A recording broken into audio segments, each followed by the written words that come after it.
boyga boradi. Bu yo'q edi-ku. Qarang, men ismi ham turibdi. Shoshma. Menimcha bu mana shu masxarasi haqida ma'lumot. Xo'p, o'qiymiz. Kobra. Da boygan ismi va boygan yuzi. Bu klon bilan muammo qilmang, chunki uning asosi yolg'iz bo'lmaydi. Butun klonlar jamiyati sizga qarshi chiqadi.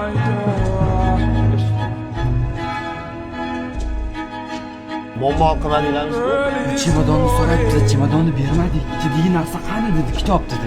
Do'stlar, menimcha bu boya bu kitobni ochma, kitob ochgandan keyin qayta olmaysan deb hazillashmada. Obunachilar, agar sizlarga qiziq bo'lsa, hozir pastga tushinglar va Darkentda 4-qism chiqsin deb yozinglar, agar sizlarga qiziq bo'lsa. Klonni u ismini aytmayapti. Balki mana shu daftar ziyhalik bori o'sha sirlarni ham ochadi. Ya'ni barcha sirlarni ochgan holda qotil klonlarni oxirigacha bormoqchimiz.